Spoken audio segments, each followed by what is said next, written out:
A Louis Vuitton é uma das marcas mais conceituadas do mundo, e os seus produtos, que são pro luxo, podem ser encontrados em vários países. Só para se ter uma ideia, a marca, que é controlada pela LMVH, Moet Hennessy Louis Vuitton, que também tem mais de 75 marcas, se encontra avaliada em mais de 500 bilhões de dólares. Artistas como a apresentadora de TV Oprah Winfrey e a cantora Beyoncé costumam ser vistas com as famosas bolsas em punho. Mas poucos sabem que todo esse sucesso só foi possível graças ao menino pobre que chegou a morar nas ruas. Então, hoje você vai entender como a Louis Vuitton deu a volta por cima e criou uma empresa tão bem conceituada no mercado. Portanto, vem comigo, porque no vídeo de hoje eu vou revelar tudo sobre a história do homem que não teve medo de recomeçar a vida e fundou uma das marcas mais famosas do mundo.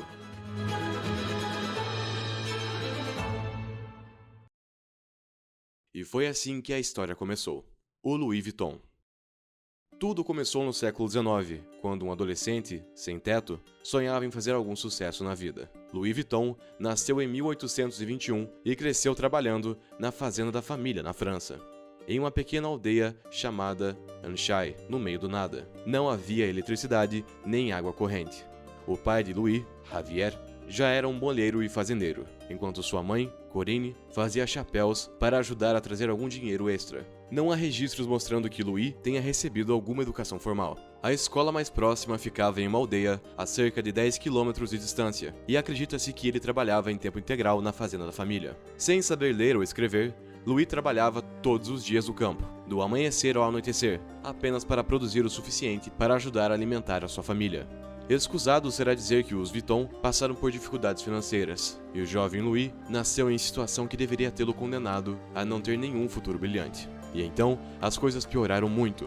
A mãe de Louis morreu quando ele tinha apenas 10 anos, e seu pai rapidamente se casou com outra mulher. Mas a nova madrasta de Louis era incrivelmente controladora e manipuladora em relação a ele, e ele estava constantemente se metendo em brigas com ela. Então, aos 13 anos, ele fugiu de casa com planos de ir para Paris. Ele escapou no meio da noite, sem nem mesmo dizer adeus. Havia apenas um problema: Paris estava a 362 quilômetros de distância, e Louis não tinha dinheiro nem comida. Então foi forçado a caminhar por estradas de terra. Na maioria das noites, ele dormia na floresta, com o estômago vazio e apenas um manto para se aquecer. Sempre que chegava a uma nova aldeia, ele fazia pequenos trabalhos em troca de comida ou moedas. No entanto, nunca sobrava dinheiro suficiente para moradia, então ele continuou dormindo nas florestas ou onde quer que pudesse encontrar abrigo para a noite.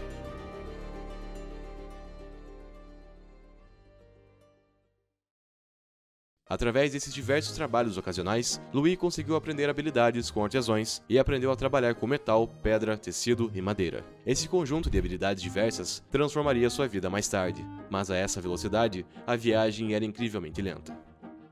Demorou 3 anos para chegar a Paris. Pouco tempo depois de chegar na cidade, Louis conseguiu trabalhar como aprendiz de caixeiro e embalador.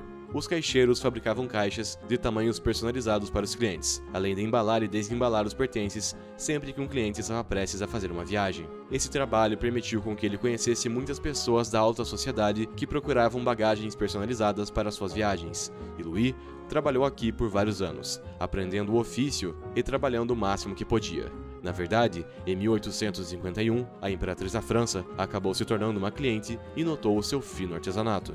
Ela o nomeou como seu caixeiro e embalador pessoal. Para a maioria dos caixeiros, esse seria a maior honra que alguém poderia alcançar em sua carreira. Louis passou de uma adolescência sem teto, sem nada para seu nome, para trabalhar em um trabalho prestigioso entre a realeza. Isso por si só já era uma conquista enorme, mas Louis Vuitton tinha uma visão ainda maior para seu futuro. Depois de se casar, aos 33 anos, Louis usou suas economias para iniciar um próprio negócio e abriu sua oficina de caixas em Paris para começar a vender seus próprios produtos. Veja bem, Louis notou uma falha importante na bagagem da época. Todas as caixas eram feitas de couro e tinham topos em forma de cúpula arredondada para que a chuva escorresse do topo da bagagem.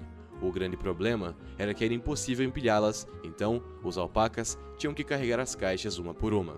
Louis começou a experimentar com diferentes materiais para usar no lugar e descobriu que a lona era mais leve, durável e mais resistente à água, o que significava que os baús poderiam ter topos planos. Isso tornou tudo muito mais eficiente, pois agora era possível empilhá-los em uma pilha e embalar vários baús ao mesmo tempo, e eles também eram mais compactos.